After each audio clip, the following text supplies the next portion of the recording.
I appreciate what you guys are doing with the podcast. And one of the nurses that I was working with told me, "Hey, you know, the Port Authority's hiring." Then, I had a few teachers that believed in me. I was actually the recording secretary. My nickname was Scribe.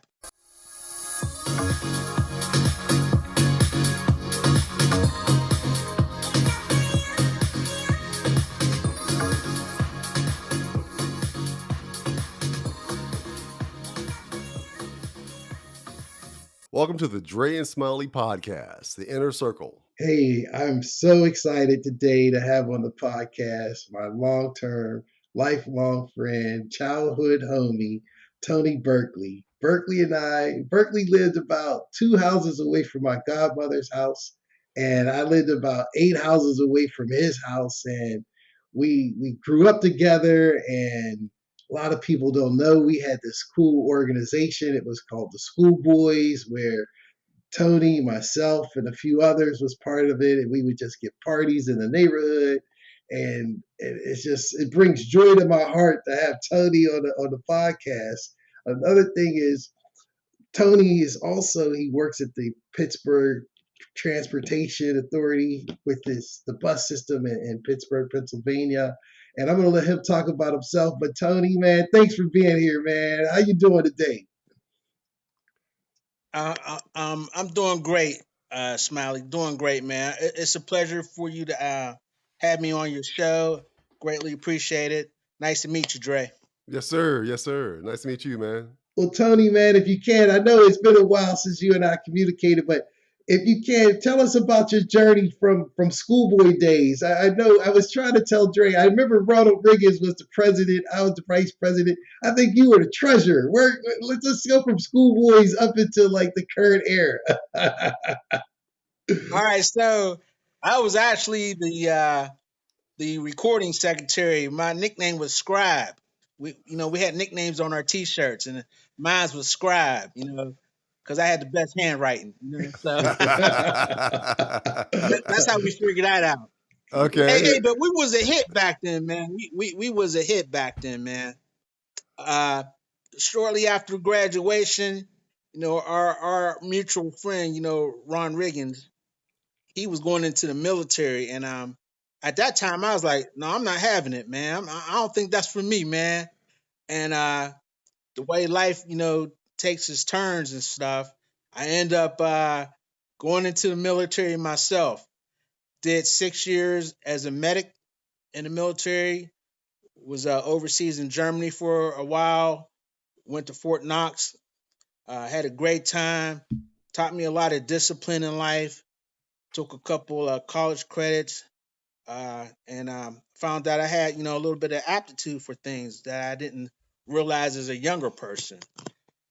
Shortly after, getting out of the military, I thought my thing was going to be medical, but as I was working in a hospital in the Pittsburgh region, and one of the nurses that I was working with told me, "Hey, you know, the Port Authority's hiring, and they got great benefits." And I was like, "I don't know, I just don't know." So I had a mutual friend who we would go home together, and I would give him a ride, and he wanted to apply.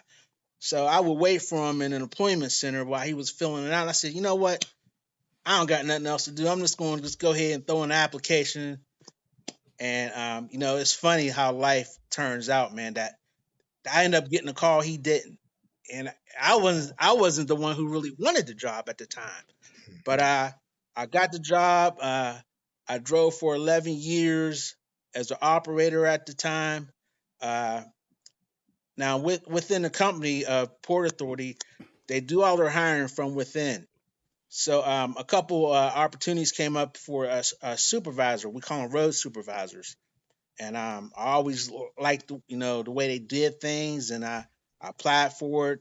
Didn't get it the first time, but I had a little tenacity that I said no, I ain't gonna give up like that. And I ended up getting it, and moved throughout as a first line supervisor in different aspects of the job. I did instruction for a little while.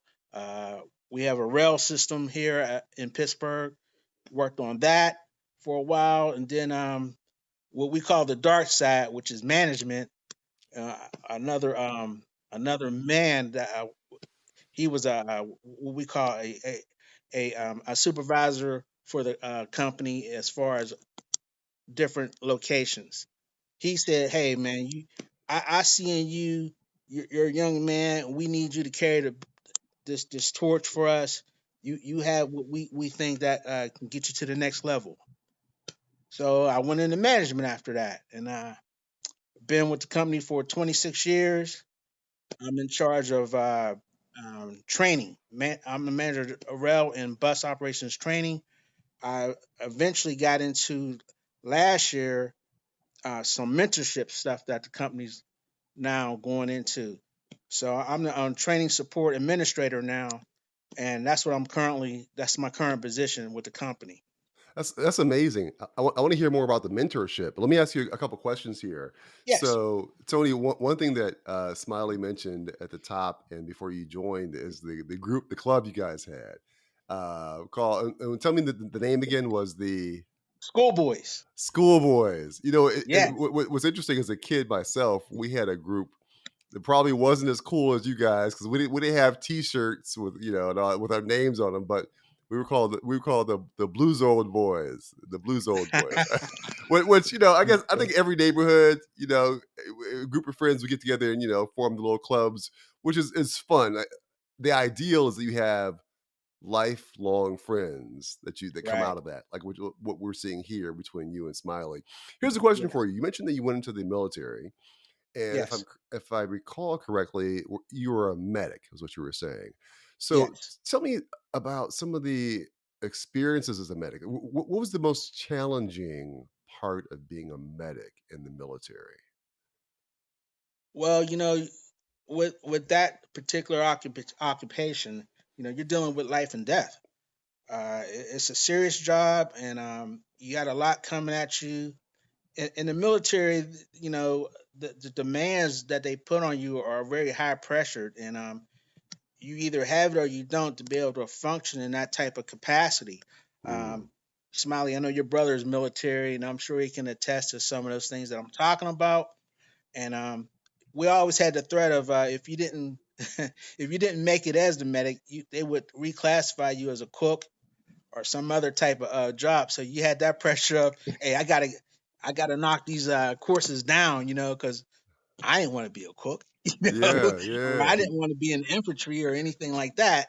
right. Although I was my particular unit was attached to an infantry unit, what they call them scouts, and we were side by side with those guys, and but I always had a love for the medical field. As a kid, I don't know if you remember that show, Emergency Squad Yeah, 51, and all that stuff. yeah, yeah, I never told you that, Smiley, but I didn't want y'all laughing at me, man. But yeah. I always loved that show, man. I said, man, that's a good field, man. I want to be something like that. So Right. yeah, it was intense but beautiful, and you know, um, luckily I didn't get into no real serious combat situations. But Mhm. every time we deployed, we you come across training accidents, so Mm. things did happen. But like I said, it built character in me. How has that role or the 6 years in the military, how did it prepare you for your transition into the corporate world working for the transportation, port authority? Great question. First and foremost, discipline. And the next thing would be thinking fast on your feet. Mm. When things don't go as it should go, in many fields, you got to be able to adapt to those changes quickly and proficiently. Those are the attributes I think the military put in me, and yeah, I would have to say that is the most challenging part. And then never taking no from an answer. If you believe in something, stick to it, and get people around you to believe in you. We had created I had come across a program. It's now the catchphrase, de-escalation. Mm. in the workplace. And I had a friend we have a police department within the transportation. They have a program called crisis intervention training, Okay. which the police would use these tactics to de-escalate certain situations, just to calm people down. I approached them after learning about this, and I said maybe we can morph that program into something for the operators because on the buses or on the rail system, you're dealing with the public, uh, and you have to be able to you know talk to people, understand people, use these fundamentals of de-escalation training to help with all that type of situations. So I was able to eventually get senior staff on board to implement that in the training. Now, like I said, I at first it was a big no. We don't. I don't think we need that right now. But I had to use statistics and stats to prove my point of why we needed that kind of stuff. Naturally in transportation, the assault rate on operators was out of hand. We're getting shot over fears or disputes. There's no way that should be happening to somebody whose main job is to get people safely from A to B. And I took that task to heart and presented to senior staff, like I said, and we was able to implement that in our training eventually. No, that's Nice. that's phenomenal. I was telling Dre that although we don't speak that often, but I love following you on LinkedIn, and I see your posts and the different initiatives you're doing with other, like you mentioned that you mentor other facilities or other people. Can you talk about your management experience and how it linked to the Job Corps? Because I was so intrigued when I think it was a couple of weeks ago you had all these young people in your facility, and I felt like, man, look at Tony. He's doing the thing, man. He's passing the baton to the next generation. If you could talk about That's it. your sense of giving back, where does that come from? Was that always in you? Did that come from the military? And then how that evolved into your Job Corps or maybe inroads or whatever programs that you're working with, because your posts are beautiful and inspiring. If you could talk about that a little bit. Sure. I think that's always been in my nature to want to give back. There's always been somebody in my life that talked to me or pulled me to the side or believed in me. That gave me that extra push in life that said, "Hey, you're just more. You're more than what you are if you believe in yourself." So I want to give that back. We I see these young people that we go and talk to, and if you can just get through, hey, I want to be cool, or all this other stuff that you don't have to just take the easy road in life that you think that's going to get you a fast dollar. All you gotta do is just apply yourself to a doctrine or a nature, and you can go as far as you can. And I always talk about myself. We're from a steel mill town, and I remember. Well, Smiley, you was already gone by then. You was out there in Appleton, Wisconsin, man. But I always thought, man, look at Smiley's doing, it, man. I wish I had a little bit more of what you had back then. Took me a little longer, but I know I got it. I remember, my mother put me through parochial school, Catholic school, and I can look out the window and see that steel mill. And I said, I don't want to work in the steel mill. That is not for me. So I just started applying myself little by little. Then I tell these stories to these young kids that we go to, like the Job Corps, or we'll visit like a Forge Road, vocational school and stuff like that. And you just got to talk to them, be on the up and up with them. And I do believe this, first and foremost, when you see people who look like you and they're able to achieve that, then that gives you a little bit like, hey, look at this guy. He's telling me, he came from where I came from. He grew up like I grew up, and that goes a long way, man, a long way. I'm just thankful that I can touch people in that sense to give them that little bit of boost. It's interesting as you talk about that, Tony. I've probably said this on the podcast a million times, um, which is, you know, our our success, right, Yeah, is directly correlated to our exposure, right? And so when you said that you were in school and you looked out and saw the steel mill and said, "Yeah, that's not for me," it was because of something, and you said this yourself. There's something because something you were exposed to that said, "No, there's something bigger for me that's out there." Um, and then you also mentioned you had mentors. You had people that in your life that said, "Hey, you know, there's other opportunities out here." That's incredible because it's important because everyone doesn't have that. Um, and I have a thought on that as well. But tell me, Tony, are there if you can recall and feel comfortable sharing, who were the people, who were the individuals in your life that showed you, hey, this person looks like me, I can be like them, or who pulled you aside and said, yeah, don't go down that road? Who were the individuals that impacted your life so significantly that has gotten you to where you are today? well, I my mother impacted me the most. I didn't want her to see me as a failure. Because hey, I put my mother through a lot, man, as a younger child. Like I'm Yeah. sure we all have at All times. But boys do. All boys yes, do. That's oh part of our yes, job. oh yes. So she's at the apex of that. I don't want to. I didn't want to disappoint my mother.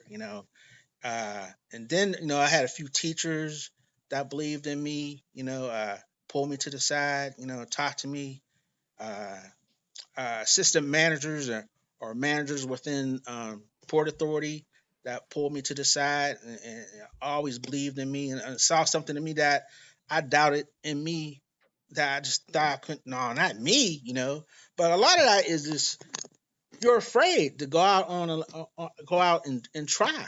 You just have to just go for it at times. And everybody has their moment, that aha moment when they say, you know what, I got nothing else to lose. Or sometimes you just got to hit rock bottom in life, and go from there. But yeah, I'm nobody special for sure. But when found an avenue or something that I felt that was for me, I just said, yeah, I'm gonna go for that. But yeah, I belong. I'm a Mason, and we do a lot of community events with them too. And of course, I was approached by the organization to join, and that's been a beautiful thing also. Uh, you know, just to give back. How can you not do that? In this world, as the way things are now. All the tragedies that we see going around right now. Yeah, Uh, you just we got to do better, man. We got to do better as a society. for sure. For sure. Tell me this too. So for someone who's, a young adult and they're trying, to find their way, they currently don't feel like they have their footing. What would you suggest to them in terms of perhaps finding a mentor or um, finding that confidence within themselves to persevere? Any suggestions or tips for the young adult who feels like they may be kind of lost at the moment, um, and looking for guidance? What suggestion or tips would you give to them? It could be something as easy as, I know all young people are sitting there in the barber shop on a Saturday, and that old dude over there playing checkers. You know, there's a lot of Oh wisdom in yeah. those guys, man. Oh, Take for the sure. time to listen to them. Yeah. Listen from those people that came before you, because at one time they were the same age as you, man, and with the Hmm. same exact problems, and they're just no different than you, man. Take the time to listen to people and see what life has brought them, and taking them through.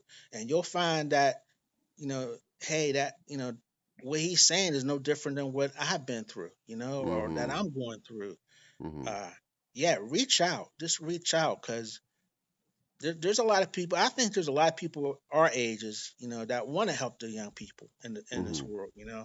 Uh, I tell you, the things that that are going on today, I'm so glad I'm not growing up, at this time, because Mm, it's really rough for them. It's really rough, man. But just the fundamentals of life, that we all went through, it's still the same, though. It's still the mm, same. It's just that technology has changed the way everyday things are being brought about. yeah. But yeah, reach out to just reach out. Okay. Another quick question before I pass it over to Smiley. When you think about where you came from, right? Steel mill town, military, and where you are today, what's one adjective you would use? Just one word that would describe your life. Uphill. Uphill. Okay. All right. I like it. You It's want been you want to uphill. add to that in terms you want to tell me why you say uphill? Any reason? Well, in life, it's just never been a real easy path for me. Even though and I'm not saying that it's always because life has been unfair, but some of that I put on myself.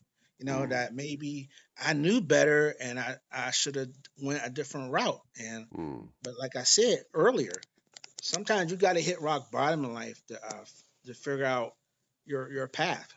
And yeah. if it meant that I had to take it uphill for a minute, hey, that it was worth it though, because I can't complain about where I'm at in the world today. I Mm, love my life today, man, and life's journeys. Sometimes you need lessons in life. I don't know mm, anyone who's achieved anything that didn't have to learn something out of it. mm, If you work for it and have to compete for it or have obstacles moved out of your way, it makes you a better person, man. You have to live some life to learn from it. Yeah, you know what?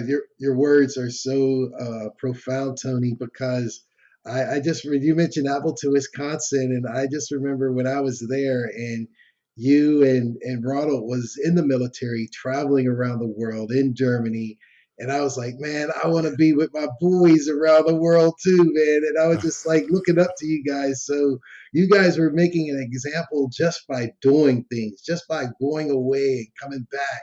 I was like, man, they've been to Germany. They've been over here. They're doing stuff. And I didn't even know you were a medic in the military until you just mentioned it. But I've always been admiring. All of the schoolboys have been amazing. And we've all lived amazing lives. So continue doing what you're doing. Yes. But if I let's say if to bring it back to like what you're doing now, you're training for the Port Authority, the management, different things. If I'm a young person and I want to work at the Port Authority, do I go and get a CDL? How do I start? I mean, is it best to come as a fresh mind? And I want you to learn out the bad habits of driving an Amazon truck. I want you to come in, or how does someone listening to this who's like, I'm in Pittsburgh, I'm 22, 21, I want to work there. Do I go to trucks driving school, or how does that process look? Great question, Smiley. It's funny because those people who already come in with a CDL are usually the worst drivers because we have to break all the bad habits. So, uh, long story short, no, you don't necessarily have to have a CDL to be an operator. Does it help? Yeah, yes or no. Only because it's a different type of driving. Driving a city bus and driving over the road trucking is totally two different things. So the first and most important thing is you need to have a good driving record. That means no DUIs, no speeding violations. Our particular company checks a 3-year background for that. Also, you need to have a clean background. Although things happen in life, and we do believe in second chances, it's a case by case thing. If you do have something in your background, I'm not saying that we won't hire you, but again, it's a case by case thing. Our training's 10 weeks long. We have in-house people, what we call third-party examiners, that do the CDL training.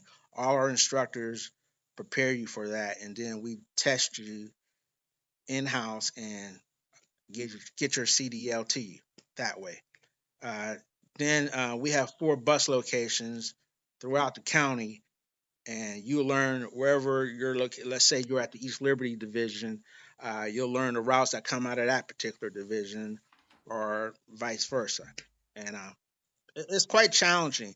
Um, I always tell the new hires, when we talk to them at the beginning of orientation, that driving is the easy part, but dealing with the public, that's the hard part. So I always say it's 90% mental, 10% driving, because you already came in here with the driver's license. You know how to drive. You know the basics. You're just driving a bigger vehicle. So, but especially these days, 'cause all these young people, all they do is text. They don't have good communication skills.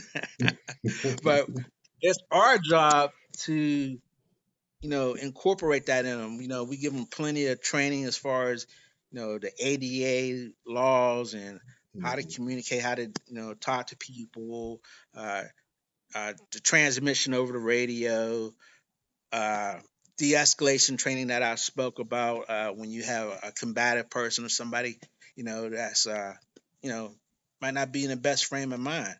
A couple years back, a lot of mental health facilities closed down, and all those people, they ride the bus, they ride public transportation to get to the doctors. Uh, it makes a difference, man. Um, you know, During the pandemic, one of the people that still had to be out there was operators, bus operators. They couldn't stay home. They had to still be out there with the public to get these people from A to B. The nurses and all those people who you think as essential personnel. You, a lot of people don't think of a bus operator as essential personnel, but they are. We keep the city rolling. Keep the city moving. You know, so it's a lot. It's a lot to go into that. And I always tell people, don't ever think of yourself as just a bus a bus driver. You're a bus operator, because you handle a lot of different things, and you need to pat yourself on the back if you achieve that goal. Man, when you were speaking and you mentioned the bus routes, it took me way back because when we were kids, we used to get the bus pass, and we could get a bus pass and ride all weekend. And you could put 3 or 4 of us on the bus pass, and we would ride the 61A and just ride it all the way into the city and all the way back. Don't even get off the bus, just ride around and see who get on Right? the bus Yeah. and talk to the different ladies coming on. And a quick Yeah. story for you. I came home from college, must have been 80, 85, 86. I had my first little car. I was excited. Drove back to Braddock, our part of Pittsburgh. And my mother was like, I need to go downtown. So I got in the car. I knew nothing because no one in my family had a car. So I started driving her downtown, like the 61A bus route, through Edgewood, through Wilkinsburg. And she's like, where are you going? I was like, you said you're going downtown. And she's like, why didn't you get on the parkway? Why didn't we go through the tunnels? I was like, I don't know how to get there. I only know the bus route. And so when you mentioned bus routes, Tony, it took me way back in the car with my mother, and she yelled at me because I don't know how to get to the city without following the bus route. That's how much we rode the bus Isn't that coming up. funny? That's too funny, man. Oh Yeah, That's too man, funny. I have a similar story. I remember back in the day riding the bus. I rode the bus so much, just like you guys. And I finally got a car. I was driving to college, but had been catching the bus to school. And it'd take like an hour and a half, I guess, to catch the bus. And I finally got a car, and I mapped it all out. And I left at the same time as I would leave to catch the bus. Dude, I was at school like an hour and a half early. I'm like, it took like 15 minutes to drive because I didn't know that, there was a big difference at the time in terms of catching the bus versus driving. So, yeah, Right. when Right. you're dependent on the bus, it's a whole different mindset. oh man, it's Yes. amazing. And to one another question is, I'm in my mind. I live in Tampa, Florida now, and of course, I grew up in Pittsburgh. I don't see the train. Are you when you say the rail? Are you talking about the incline as the train operator? Is that controlled, or is there a train system in Pittsburgh now? Or when you say light Yeah. rail? It's light rail service. I'm sure you remember the trolley cars, right? Oh, the And trolley. well, now, yeah, it replaced the trolley cars. We have an underground system that goes actually under the three rivers over to the north side near the Stiller Stadium and our casino, and it runs all the way out through South Hills area of the city. And yeah, we control that, and we do also control the Mont Incline. Okay. And So yeah, we do all of them. We do all of that there. So I want to tell you this quick story, Smiley. I remember as a kid, I would beg my mother. I said, "Mom, please, I wanna ride the trolleys. Can we get on the trolley?" She would say, "Yeah, one day, one day." So after I started working with the Port Authority, I said, "Mom, never mind. I drive them now, so you don't even got to worry about it." well, you know I'm sorry, baby. I'm sorry. well, I remember the trolley, and you know what? Now, as soon as you mention it, I see the subway. I remember them building it, but I've yet next time on my list when I come back home, I'm gonna get on the subway because I've never been on the subway in Pittsburgh. Like you said, they go under the three rivers, so that's on my list of things to do. That's do y'all still offer those weekend passes? You remember we was riding around all weekend? Do y'all do that still, or is it something different? You know, they have a form of it, but it's not as good as it used to be back then, man. That we used to have, you get like what, two or three people on that thing for a couple Yeah. dollars. It was like $3. We ride all weekend. It was Saturday and Yeah. Sunday. And my mother would Oh say, "Why don't man. you go get a bus pass? Get out the house." And we just ride all over the city on the bus pass. It was the best Yeah. thing. Yeah. Best thing Wow. ever, man. Best thing ever, man. Well, I well, remember, we would get dressed up on Easter, go downtown, do the movies, man. In yeah. in our suits. We was clean too, man. We was real We clean. was clean, man. We was clean. The schoolboys had to represent. We Yes, sir. did, Yes, dude. We sir. were we were we were legendary, man. We had Oh parties man. and we had meetings. Where did the name come from? So for us, we were the Blue Zone boys. We got that name because we had these jean jackets. They were fresh, by the way. Jean jackets with remember there was a brand name called Blue Zone. I don't know if you guys remember that. But I don't remember that. you could buy that Chess King. Did you guys have a Chess King where you grew up? You have No, a we Chess had King? K's, dress Yeah, up, a couple yeah. Yeah. other spots. Well, we had these Remember the jean dress up, jackets. Smiley, I remember dress up. downtown? Oh, yeah, I remember dress ups, man. I don't remember what he's talking about. We didn't have that Drake. So tell me where the schoolboys. Where'd that name come from? Well, I don't know if you remember the glasses. There used to be these glasses called schoolboy Okay. glasses, Yep. and it was based off of that. And Okay. yeah, Okay. And we had black it and was red nice. jackets, and we had a schoolboy on Woo! our jacket, and there was 9 of us. There was like 5 dudes and 4 girls, and when we came out with our jackets, everybody wanted It to was have a over. schoolboy jacket, man. It was Oh over. We was the man. talk We of all the town, clean. man. We all We clean. was clean. Oh We was man. all clean, man. We was. Woo! And then people was like, "Can I be a schoolboy? Can I be a schoolboy?" We like, "No, No. no." Man, that takes Yeah, me the back. books are closed. The books are closed. Yeah, the Sorry. books are closed. We would have our meetings, So- so- and it was cool, man. We had Y'all got parties. pictures? I want to see a picture of this jacket. Somebody got a picture of the jacket they can share? Or 'cause I know you don't have the jacket. Somebody got a picture? I don't even got it no more, man. You know what? When I went to the military and I came back in between Germany and coming back to the States, I said to my brother, "What happened to my schoolboy jacket, man? Where my schoolboy jacket? Oh, I'm sorry, man. Gone, man. It was gone, man. He I was probably hot, sold it. man. Yeah, Yeah. it's probably worth a lot of money. And you know what? I want to ask one of my Yeah. friends. I think Nancy may have some pictures of us because she's a school Oh, that'd girl. be great, man. Yeah, Man, so I'd love to see that. I'd love to see Yeah. that. We had a party Remember the party we had at my house, man? Yeah, we did, man. The Man, first one. the Yeah, first one was at your house, and man, we yeah. had everybody I from was the the hood was there. DJ, You baby. was a Okay, DJ. okay.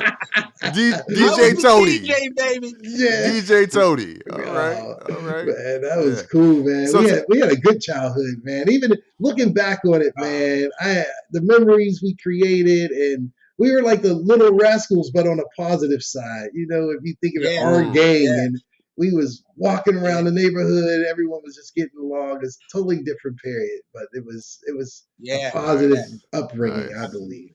So, I love it. I Absolutely. love it. You might have conflicts, in life back then, but you lived another day, man. yeah. Mm, Not like today, man. It's just yeah, it was just fun, man. It was just fun, man. You bicker a little bit, but you was friends the next day. Hmm. yeah. Yeah. Nowadays, bickering could end someone's life. Yes, Unfortunately. yes, Yeah. Unfortunately. Yeah. yeah. So on a positive note, bringing things back up a bit. So Tony, tell me this, and we're going to kick into the final four here in just a second with Smiley. He's going to kick it off. But what's one thing that people don't know about you that you wish they knew? Oh man, you really trying to break me down, man. Well, all right. I guess I need to be transparent here. So, um, I'm gonna say I'm a Trekkie. Okay, Okay. uh, I'm in the Star Trek big time, man. A lot of people probably don't know that. I don't even talk about it, man. Right. Okay. But since Okay. I got love for y'all, Right. yeah, I'm in the Star Trek because you know why, man.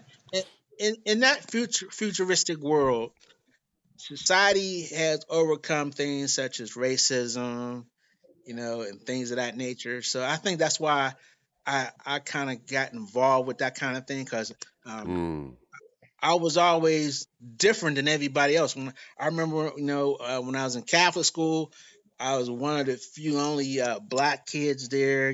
So I was different, and I wasn't Catholic either. yeah. Uh, so I was always standing out somehow, man. But in that futuristic society, everybody either you're just part of the human race, in Mm, that society, and that's why I gravitated to that kind of thing. So yeah, Star Trek is my thing, man. okay. Well, Tony, I gotta share something with you too. I'm a Trekkie as well, and Dre didn't know it, but you know what got me into Star Trek? I was checking into a hotel. This was like '90s, and Seven of Nine, who was the Borg, Jerry Ryan. I turned it on Yeah, and I saw her fine, but I was like, "Who in the world is that?" Now, Jerry Ryan is sexy. She's way before Angelina Jolie, and when I turned on the channel, when I saw Jerry, and I'm like, well, who is that? And I started watching. I'm like, oh, this is Star Trek. And then all of a sudden, I yes, picked up from Jean-Luc Picard forward just because she was on yeah, there. And I'm now like a closet Star Trek fan. And I'm just like bonding with you, man, now that I know that you're a Trekkie too.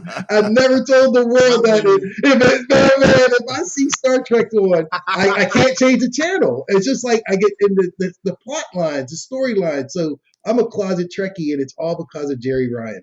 She's just, I don't know Yeah, what she looks like now, but she was beautiful back then. So anyway, yeah, thanks for yeah, sharing that. absolutely. Well, man, No this is problem, man. No problem. this is the final four, and the final four is where we're going to just ask you some questions we ask all of our guests. And imagine this, Tony. You're at a dinner table. There's four chairs at the table. You're in one of them. Who would you want to be at the other three chairs at your table, dead or alive? Who and why would you want to have dinner with them? Whew. First one I would pick is Barack Obama. Right. Mhm. That's my cat right there, man. That's a beautiful man, inside and out, man. Uh, a real human being. Uh, mm, wasn't afraid to present his real self to you or to the people he's talking to. mm. Uh, real transparent. The next one would be let's see, let's see. Uh, Probably one of the astronauts, man, because I'm into space and uh, you know, like who's my man that walked on the moon? What's his name? One of Ulrich. those guys. Okay.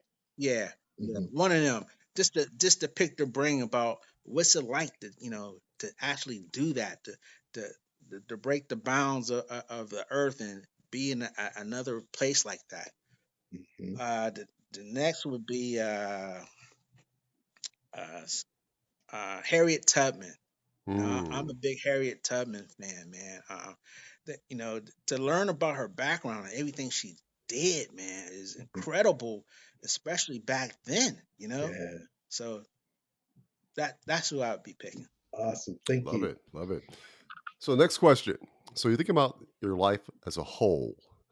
What's your greatest success, personally or professionally? What's been your greatest success? Uh, well, seeing my kids, man, achieve things, man.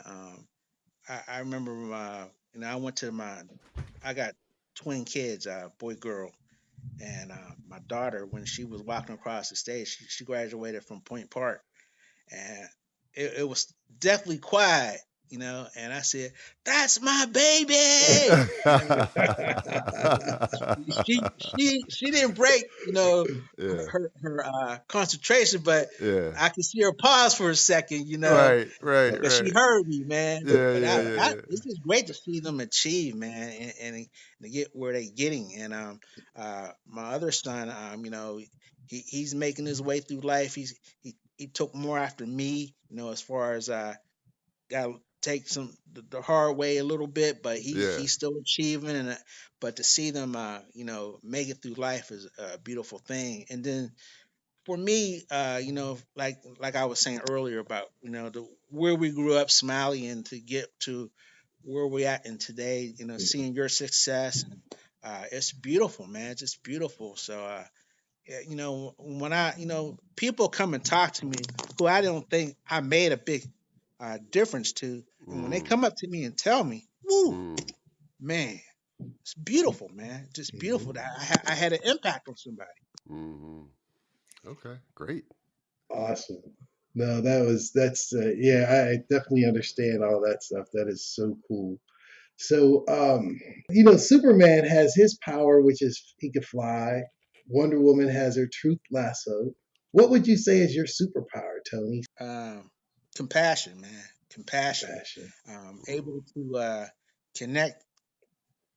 I don't want to say telepathically, Mm, but I get like a feeling, from people Mhm. who need you, man. That mm, uh, one of my friends, he used to be an operator, man, and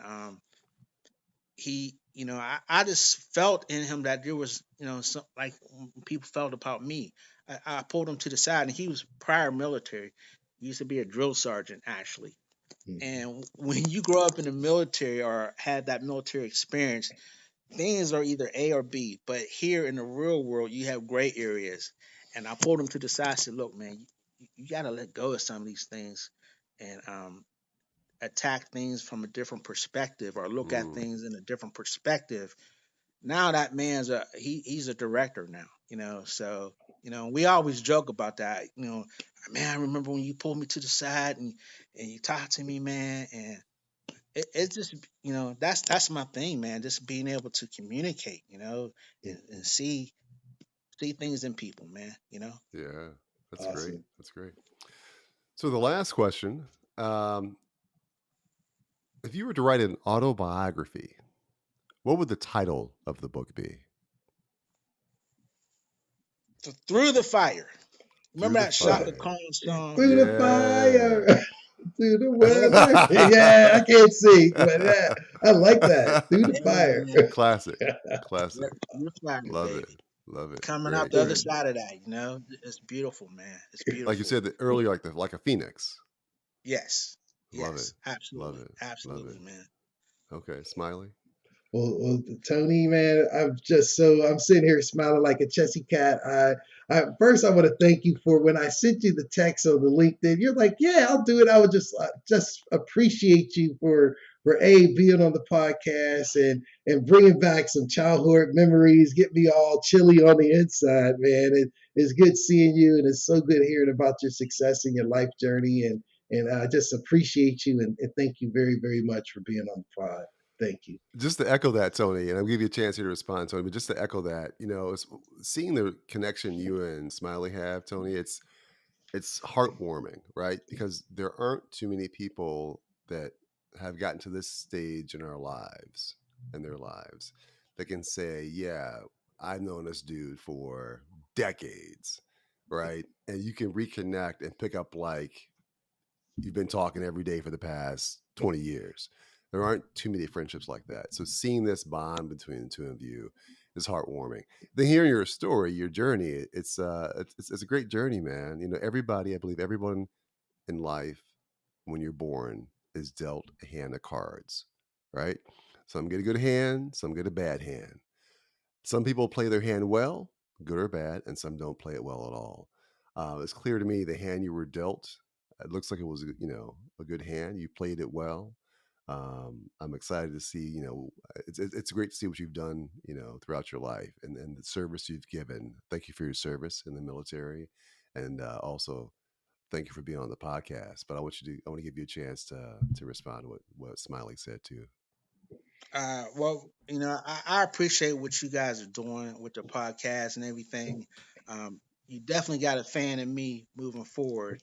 Um, this is the first time even really dealt with a podcast myself, and I was telling my wife, I said, "Man, I hope I can connect, and get this right, and I remember saying Smiley earlier in the week, "What are we gonna talk about, man? I want to be prepared." So, he just made me feel at ease, and it was just good to see you, Smiley, after all this time. I know you came in town a few times, and I didn't get a chance to see you, and I always felt bad about it, man, because I love you. You're a good Yeah, man. thank you, man. And well, next time, Yeah. everyone who's on the podcast, and when I come back to Pittsburgh, I'm taking you to dinner. If you in Tampa, Florida, I'm taking you to dinner. So you on the dinner list from the Dre Smiley podcast. So as soon as I see you next, I haven't been home in a minute, but as soon as I come home, I'm looking you up for sure. All right. Vice versa, too, brother. All right. All right, man. Good luck to you guys.